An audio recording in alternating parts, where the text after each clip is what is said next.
안녕하십니까, 정성태 교수입니다. 지난 11월 25일 월요일 날 서울 목회연구원 기독교 세계관 강의를 하지 못해서 대체 수업으로 이 영상을 만들게 되었습니다. 오늘 우리가 다루고자 하는 주제는 우리 교재 10장이 되겠습니다. 10장의 제목은 유실론적 가치의 근거라고 하는 주제를 가지고 우리가 다루게 될 텐데, 하나는 유실론은 가치가 있는가 라고 하는 주제이고, 또 하나는 유실론의 가치가 있다면 그 근거는 무엇인가 라고 하는 주제를 가지고 살펴보게 될 것입니다. 진리의 문제와는 달리 가치는 전형적으로 사람, 사물, 행동 또는 개념이 가지는 중요성이나 유용성을 나타내는 개념을 뜻하고 있습니다. 이런 맥락에서 가치는 어떤 것이 본질적으로 좋거나 중요하다고 여겨지는 기준으로 정의되어질 수 있습니다. 가치는 인간 모든 활동 영역에서 가치를 찾아볼 수 있다라고 말을 하고 있습니다. 예를 든다면 정치적 가치, 도덕적 가치, 경제적 가치, 종교적 가치 등과 같은 말을 할 때에 사용되어지고 있습니다. 그러면 이 가치는 어떻게 해서 형성되어지는가 하는 것인데, 오늘 교재에서 저자 아더 홈즈는 이렇게 이야기를 하고 있습니다. 우리의 삶과 사회와 문화가 가치를 조성하고 형성한다 라고 말하고 있습니다. 이 세상에서 다른 피조물과는 달리 유독 인간만이 가치를 추구하는 그런 존재입니다. 이런 면에서 가치는 인간이 마땅히 추구해야 하는 선한 목적이면서 동시에 이상이라고 볼 수 있습니다. 우선 기독교 유실론의 가치는 그 목적에서 찾을 수 있습니다. 기독교 유실론의 가치는 우리가 수업 시간에 늘 이야기를 했지만 휴머니즘의 가치와는 큰 차이가 있습니다. 기독교 유실론의 가치는 하나님께 그 목적을 두고 있는 반면에 휴머니즘의 가치는 인간에게 그 목적을 두고 있다라고 볼 수 있습니다. 이 차이는 굉장히 결정적이고 큰 차이라고 볼 수 있습니다. 휴머니즘은 인간의 가치를 추구하는 것이고, 따라서 결국에는 모든 가치를 통합해 주는 최고의 목적이 인간 공동체 자체에 한정되고 있다라고 볼 수 있습니다.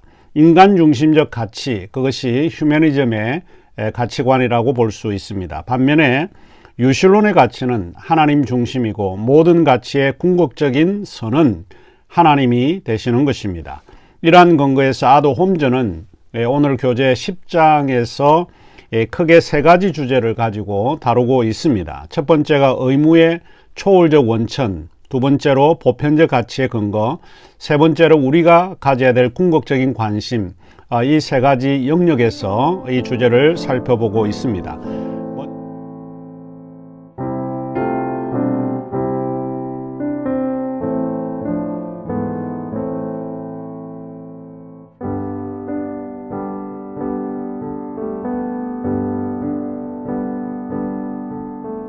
먼저 의무의 초월적 원천을 살펴보도록 하겠습니다. 우리 교재 241쪽이 되겠는데, 의무의 초월적 원천이라고 하는 이 말이 갖는 의미는 인간이 가지는 의무는 초월적 하나님께 있다라고 하는 것이고, 우리가 최선을 다해서 가져야 될 의무는 하나님께 있다 하는 이야기입니다. 기독교 세계관은 하나님과 피조물과의 그 차이와 그 관계로부터 시작하고 있습니다. 하나님은 우리에게 최고의 목적이 되십니다. 하나님은 다른 모든 가치 판단적 존재들을 초월해 계시는 분이시기도 합니다. 하나님께서는 무로부터 창조, 라틴어로 이야기를 하면 크리아티오 엑스 니힐로라고 말을 하고 있는데, 무로부터 창조하셨기 때문에 모든 피조물은 그 존재와 질서와 운명에 있어서 끊임없이 하나님께 의존해야 하고, 하나님은 이렇게 피조세계의 모든 것에서 최고로 가치를 지는 분이시기도 합니다. 그가 모든 것을 가능하게 하시고 또 우리의 삶 속에서 가치 있게 하시는 것입니다. 하지만 인간은 그렇지가 않습니다. 우리는 자존적인 존재가 아니고 인간은 유한한 존재입니다. 우리 사도행전 17장 28절의 말씀처럼 우리들은 그를 힘입어, 하나님을 힘입어 살고 기동하며 있다라고 하는 이야기입니다. 우리가 존재하고 만족을 얻기 위해서는 하나님을 절대적으로 필요로 하는 그와 같은 존재입니다. 우리는 우리 자신을 위하여 존재하는 것이 아니라 하나님의 선하신 목적을 위해 만들어졌고 그를 영원히 영화롭게 하고 또 즐기는 것입니다. 그러므로 모든 면에서 하나님에 대한 의무를 우리 인간은 가지고 있기 때문에 이 피조 세계에 대한 하나님의 목적은 우리가 마땅히 추구해야만 하는 선한 목적이 되어야 하는 것입니다. 최근에 자연주의자들은 하나님에 대한 반론을 많이 제기하고 있는데 특별히 그 반론하는 제기 가운데 하나의 이론이 무엇인가 하면 신명론이라고 하는 것이 있습니다.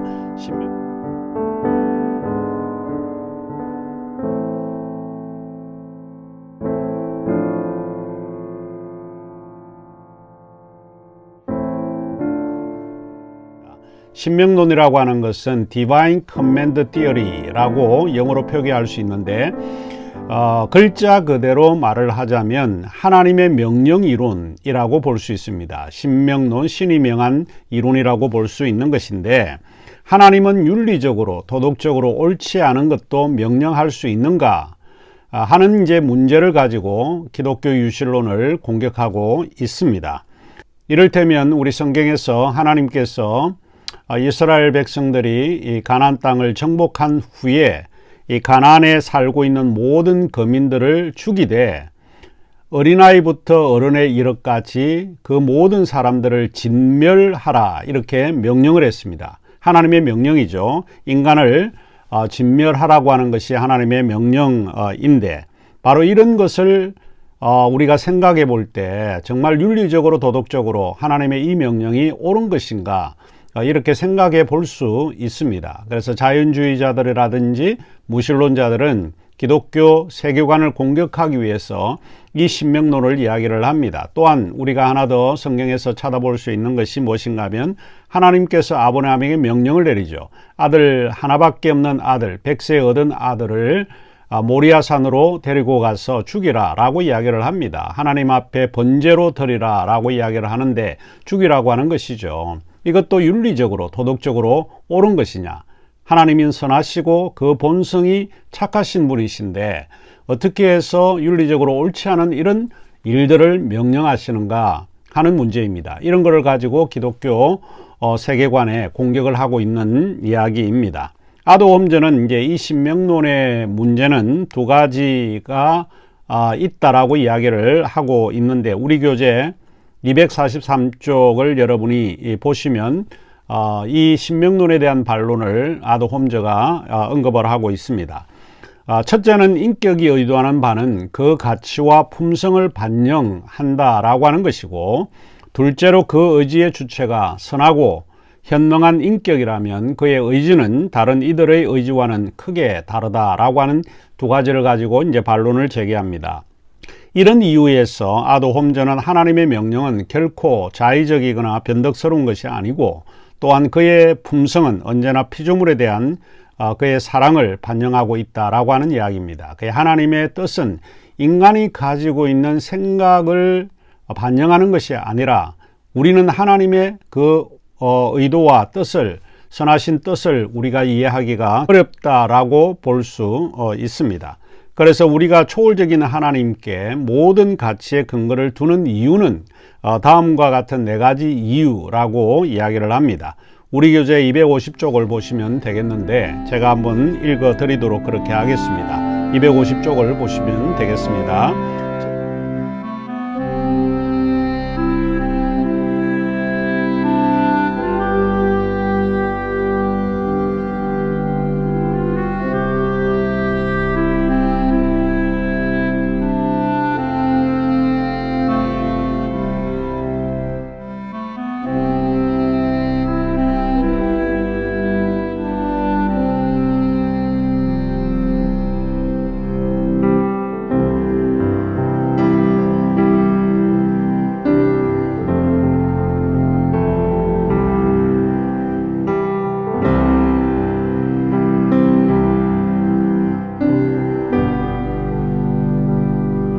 첫째, 창조주 하나님이 우리의 최고의 선이시며 우리는 마땅히 그의 선하신 목적을 추구해야만 한다는 것이고, 둘째, 창조주 하나님은 공의로우시며 사랑이시기 때문에 우리 역시 우리가 추구하는 모든 목적에서 공의롭고 자애로워야 한다 하는 것입니다. 셋째로, 질서 있게 창조된 세계는 하나님의 선한 목적이 이루어질 가능성을 가지고 있다는 것입니다. 그리고 마지막으로 네 번째, 하나님께서는 우리에게 우리의 희망이 되는 그의 섭리와 은총을 통해 이런 목적들을 추구하도록 명령하셨다 하는 이야기입니다. 자, 그 다음에 이제 우리가 다루고자 하는 부분은 보편적 가치의 근거입니다.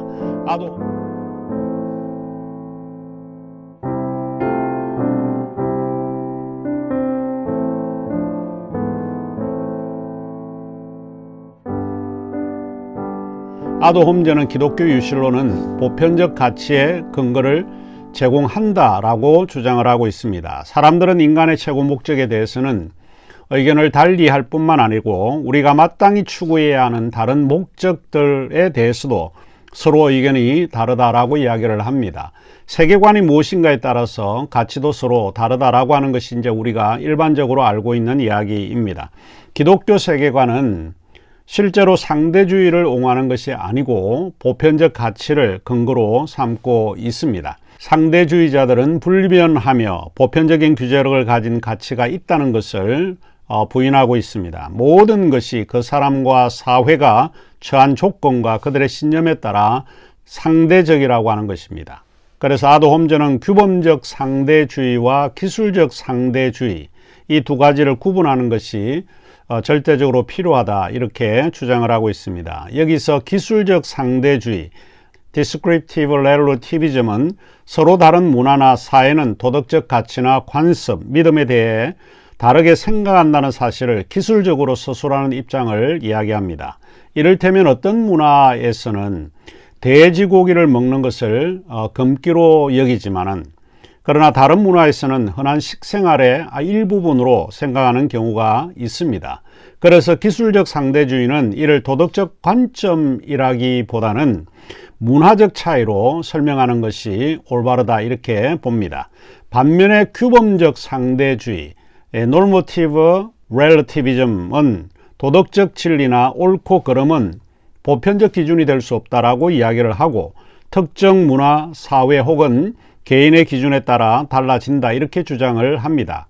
다시 말하면 절대적인 규범이라고 하는 것이 존재하지 않고 모든 것들은 상대적으로 이해해야 한다라고 주장을 합니다. 이것이 규범적 상대주의인데, 기독교 세계관은 이 규범적 상대주의를 배격하고 있습니다. 기독교 세계관은 문화적 차이에서 야기되는 기술적 상대주의는 인정하지만 규범적 상대주의를 받아들이지 않는다는 뜻이죠. 규범적 상대주의는 자기 모순적이다 라고 볼 수 있는데, 왜냐하면 만일 보편적 구속력이 있는 가치가 없다면 각각 서로 대립하고 경쟁하는 가치만이 있을 것이기 때문입니다. 하지만 기독교 세계관은 이 규범적 상대주의를 받아들이지 않고 보편적 규범을 받아들이고 있습니다. 보편적 규범은 마치 임마누엘 칸트가 말한 정언 명령, categorical imperative와 같은 이야기입니다. 누구든지 반드시 해야만 하는 당위적 명령과 같은 것이라고 볼 수 있죠. 이를테면 살인하지 말라, 사랑하라, 부모를 공경하라와 같은 십계명과 같은 명령입니다. 이것은 당위적 명령이고 보편적 도덕 규칙이 되는 것입니다. 기독교 세계관은 이와 같이 정언 명령, 보편적 규범을 받아들이고 보편적 가치를 인정하고 있다 하는 것입니다. 그러면 보편적 가치는 어디서 찾을 것인가 하는 것인데, 아더 홈즈는 보편적 가치는 하나님의 선한 목적에서 찾기 위해서 우리가 노력을 해야 한다라고 보았는데, 하나는 성경이 인간 행동의 원래 목적에 대해 무엇을 말하고 있는지를 살펴보아야 한다 했고, 또 하나는 인간 행동 자체의 본성 안에 있는 도덕적 지표를 찾아야 한다고 했습니다. 이는 성경이 도덕법을 정언하고 있기 때문에 그렇습니다. 그러므로 기독교 세계관은 규범적 상대주의를 배격하고 보편적 가치를 인정하고 있는 것입니다. 마지막으로 교재에서 아도 홈즈는 궁극적 관심을 다루고 있습니다.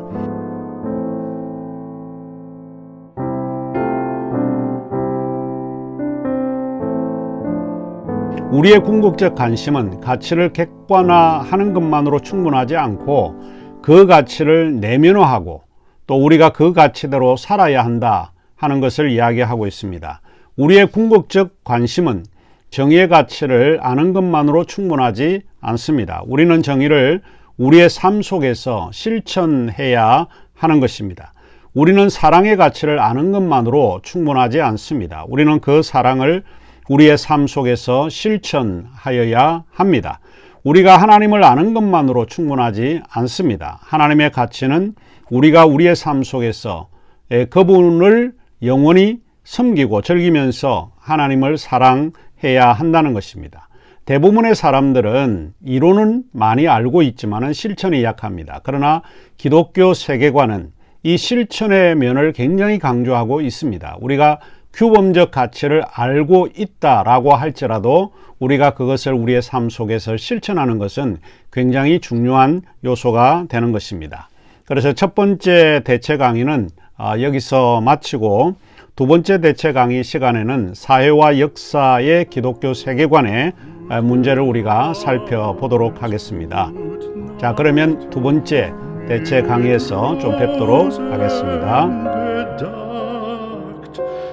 Mit Näglein besteckt, schlupf unter die Deck. Morgen früh, wenn Gott will, wirst du wieder geweckt. Morgen früh, wenn Gott will, wirst du wieder